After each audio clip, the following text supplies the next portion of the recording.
It's the Sherry Sylvester Show, and today I want to celebrate Women's History Month by showing you my favorite film from TPPF's Forging Texas series.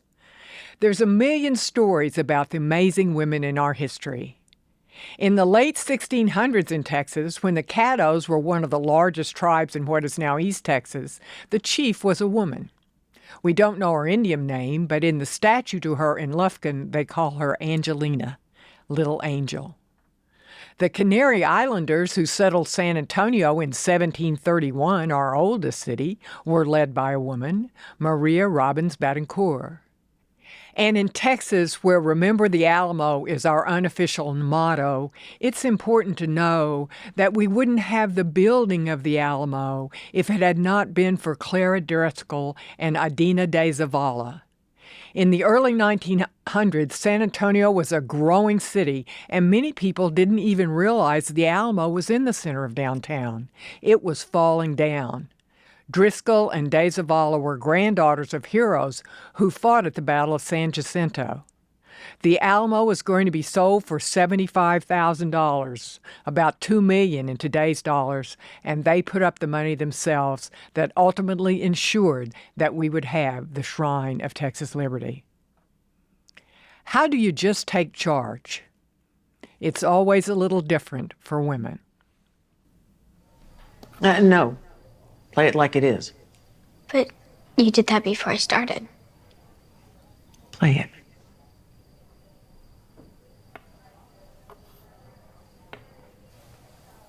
Alex and Jesse are heading back to Texas tomorrow. Summer calves are due soon, and they're going to need managing. And you will join Mr. Matthew tomorrow at market to negotiate the sale of the herd. You're not coming? Never remove your hand before you're sure of the move. In politics, it's been even harder for women to get the opportunity to lead. Just think about it. It was 1848. 1848, when the first Equal Rights Convention was held at Seneca Falls, New York. I've been there. It's a laundromat now. But it was essentially a declaration of independence for women almost 100 years from the time our country was founded. They took that all men are created equal thing really seriously, and it wasn't just the black men they were leaving out. In 1866, after the Civil War, Elizabeth Cady Stanton was the first woman to run for the U.S. House, even though she didn't have the right to vote. She got a dozen votes. In 1872, Victoria Woodhull ran against U.S. Grant for president on an equal rights ticket. She was a joke. Women in the West were doing better. In 1870, Utah gave women the right to vote, even though U.S. Congress wouldn't pass women's suffrage until 1920. In the territory of Wyoming, women were given the right to vote from the beginning. Other Western territories followed, and women continued to vote after the territories became states. Jeanette Rankin, the first woman elected to Congress, came from Montana. She was a pacifist. She voted against both world wars. As I said, women got the right to vote in 1920, kind of our own lifetime. Many women in 2020 around the country collected family stories to celebrate what we'd heard about having the vote for 100 years, and we shared them online. I asked my grandmother, and she told me about the first time she went to vote in 1920.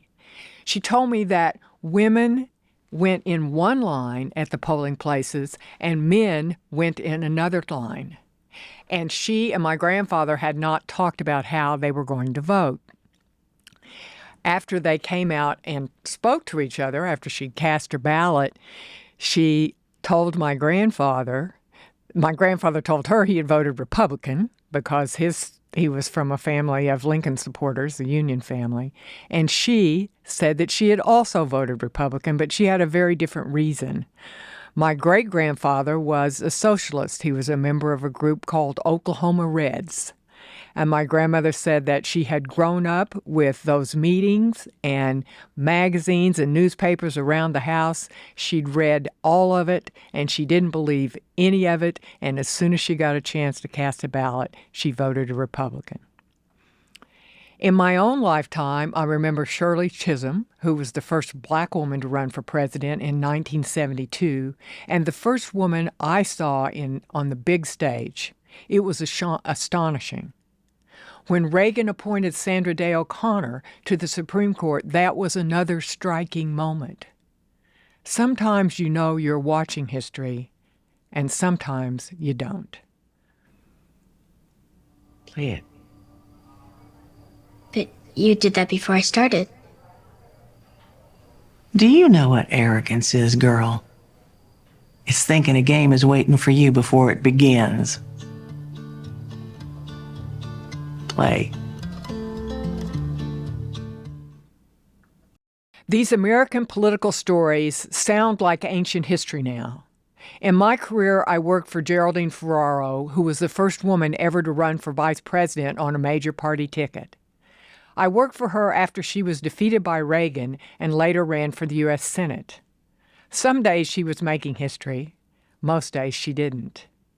Still, after all the trailblazing work that women have done, I was disappointed in 2016 when the first woman to run for president didn't really work her way up. She married a guy who was president. I'm always glad that Hillary Clinton didn't get to crash that glass ceiling on election night, because it seemed like, at a minimum, she should have had an asterisk next to her name. Now we have a woman vice president who is even less popular than the sitting president, which seems impossible, and she may be the most unpopular vice president in our history. I'm not sure how that happened. And the last woman for running for president, at least on the Republican side, dropped out this week. And the fact that she was a woman was never the point. What is going to happen next? As we look forward in 2024, all the pollsters tell us that the election will come down to women voters. What will women do? I have no idea. But because it's Women's History Month, let's take a look back at an earlier, but probably not a simpler time. In our Forging Texas film series, the film Trailboss kind of tells the story of Margaret Hefferman Borland, the only woman to lead a cattle drive across the Chisholm Trail. But it isn't really about Margaret Borland. It's about her daughter and what she learns about being a woman and being a leader in the final days of her mother's life. It's very short, about 10 minutes, and inspirational. Anytime you think you're having a rough day, imagine what it was like being a woman boss driving a bunch of men and thousands of cows hundreds of miles on the Chisholm Trail.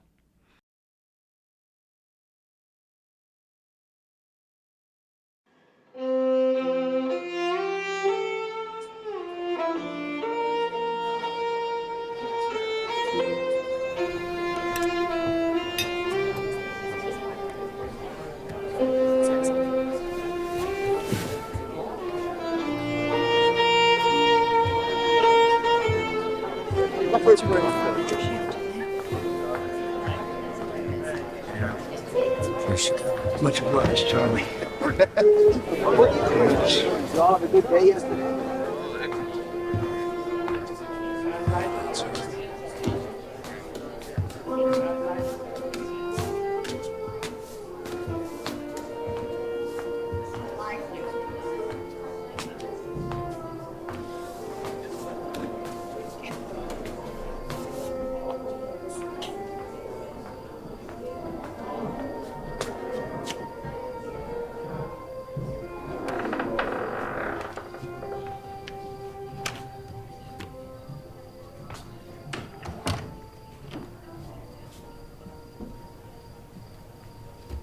You called for me, Mother?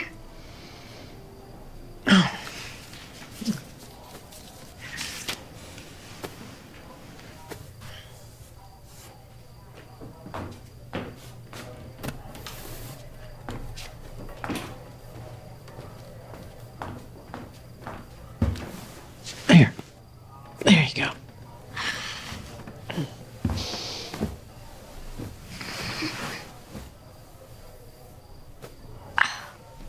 No.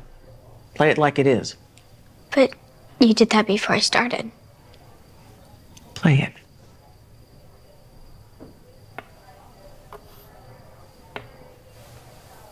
Alex and Jesse are heading back to Texas tomorrow. Summer calves are due soon, and they're gonna need managing. And you will join Mr. Matthew tomorrow at market to negotiate the sale of the herd. You're not coming? Never remove your hand before you're sure of the move. Now, a good seller will always know her true price. Yours is $23.80 per head, not a cent less. But I can't. I don't know the first thing about selling. That's what the buyer will think too. There's an unusually high ratio of So, unproven he'll heifers. start with lies. Big boned and skinny too. Thicker lies than his usual stock too, because you're a woman with no ear for this business of men. But I'm feeling charitable. Say I take the entire herd off your hands for $35,000? That's a great sum, isn't it? Certainly buys your share of dolls and piano lessons. But lies expose him, leave him vulnerable. How is less than $16 a head charitable? Well now, And you said bent bones, meaning the 90-degree backs of my stock? That's ideal, is it not? Hold a mirror to his lies until they blind him. And they won't be processed tomorrow or next month. They'll sit in fetal as all your herds do, fattening for 6 months. Next, the counter. got some fire in her. But we have yet to discuss the health of this herd. I count a dozen runny noses. In 2 whole months on the trail, half the herd may have worms at this point.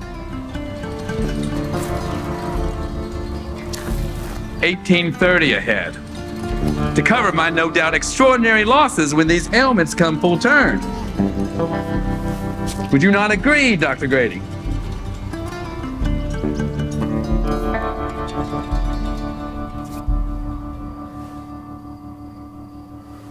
Play it.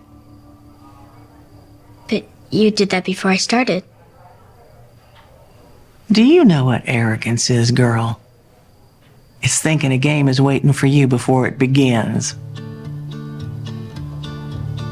Play. To cover my no doubt extraordinary losses when these ailments come full turn. Wouldn't you agree, Dr. Grady? Actually, I'd say that herd looked healthier than most. What? You bribed the inspector. That's nonsense. I incentivized him to tell the truth. Next, you find his problem.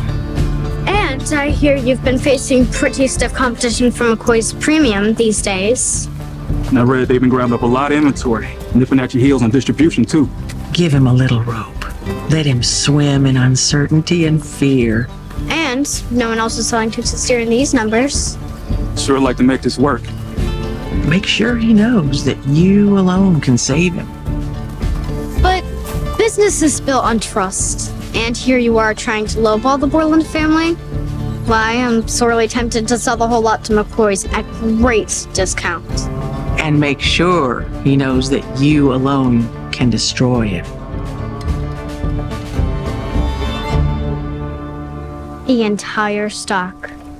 $23.80 per head, not a cent less. And then Beg your pardon, Miss Borland, but our esteemed Mayor Hope is here to see you. So very pleased to meet you, ma'am. You're quite the celebrity this week. Mrs. T.M. Borland of Texas accompanied the herd all the way from its starting point to this place, giving evidence of a pluck and business tact far superior to that of many of the Thank lords. you, Mayor, but I really must... Would you be willing to accompany me this evening? There's a gathering of local industry leaders, and I really must... well, it's just, you've become an inspiration. And my constituents... I've only a handful of hours on God's earth, if you please, sir. Begging your pardon, ma'am.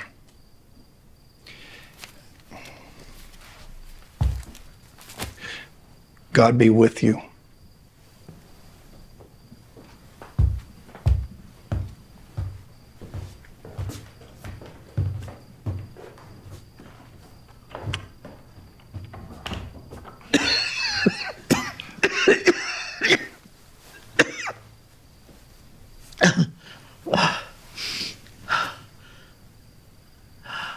I thought the doctor was treating the trail sickness. It turned a corner this morning.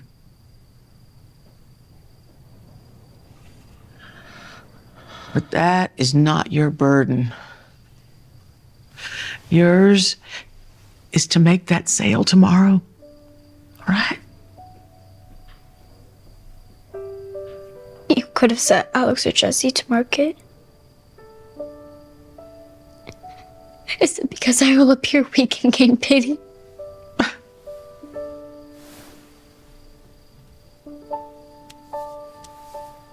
The queen is always the strongest. Anybody who thinks otherwise has never really played the game.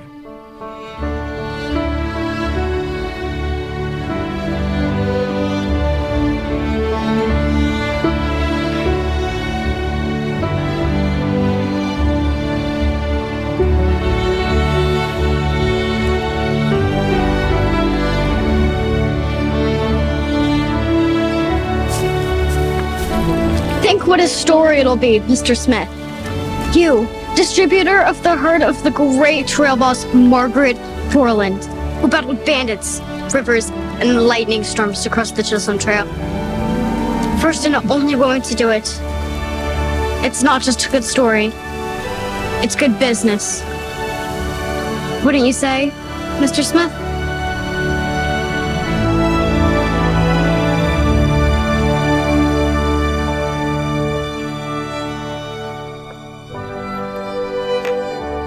Checkmate.